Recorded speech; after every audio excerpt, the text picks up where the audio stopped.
Kalau hari ini ada anak muda yang rupawan, yang dermawan, yang disenangi lingkungannya, tidak ada orang yang tersinggung, biasa. Karena Nabi Muhammad SAW juga pernah mengalami hal itu.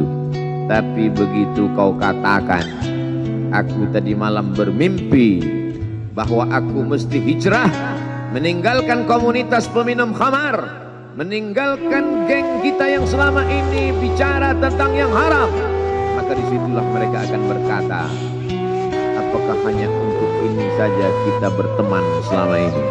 Mana persahabatan kita? Apa yang dialami pemuda-pemuda hijrah hari ini dialami oleh Rasulullah SAW 14 abad yang silam. Ketika kau berhasil bisnis, orang senang.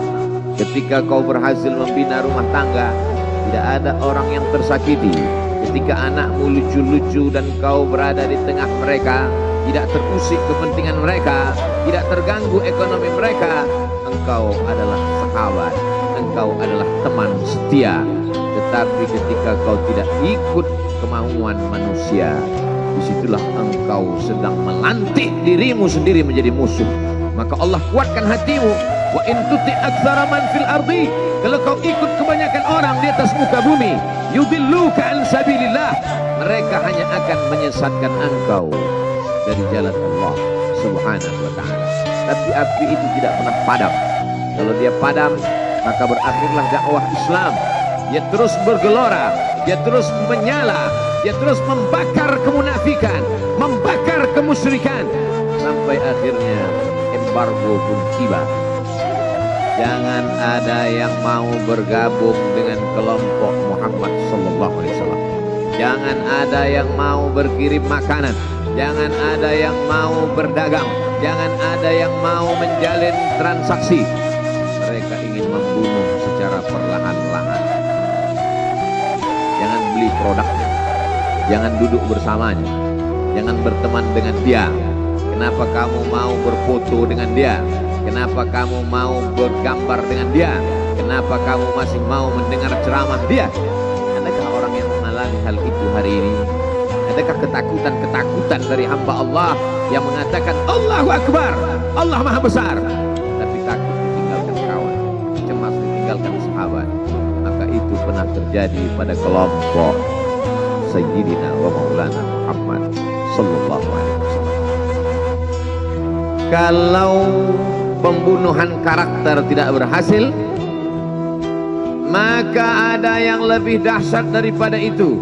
Mereka tawarkan dunia beserta isinya. Wallahi, demi Allah wahai paman, demi Allah wahai Abu Talib, law wada'u syamsa fi yamini wal qamara fi yasari, andai mereka letakkan matahari di tangan kananku, bulan di tangan kiriku, ala an atruka hadzal amr, supaya aku tinggalkan dakwah ini, aku tidak akan meninggalkannya. Bujuk rayu mulai tiba. Itu terjadi pada diri Nabi Muhammad sallallahu alaihi wasallam. Kalau kau tidak mempan dimusuhi, kalau kau tidak mempan dirangkul, kau akan dipukul. Kalau kau tidak mempan dipukul, kau akan dirangkul. Berbagai macam cara, dari mulai yang paling keras sampai yang paling lembut, dari mulai yang paling lembut sampai yang paling keras, sampai akhirnya tempat bergantung itu hilang, lenyap, musnah. Ada dua tempat bergantung, saudara kandung ayah Abu Talib. Mereka tidak mengusiknya karena dia keponakan Abu Talib. Abu Talib anak Abdul Muttalib, Abdul Muttalib anak Hashim, Hashim anak Abdi Manaf, Abdi Manaf anak Qusay, Qusaylah pendiri Darun Nadwah. Mereka keturunan darah mulia dari Adnan. Adnan menerima tetesan darah dari Ismail. Ismail anak kandung Ibrahim alaihissalam. Jangan ganggu dia, karena dia keponakan Abu Talib. Masih ada backing, tapi Allah ingin agar hati itu tidak bergantung kepada manusia. Dia buat Abu Talib meninggal dunia, masih ada lagi tempat bergantung. Dia yang dulu ketika kedinginan datang, dia yang menyelimuti. Yang dulu ketika ketakutan datang, dia yang menenangkan. Dia datang menemui Waraqah ibnu Naufal.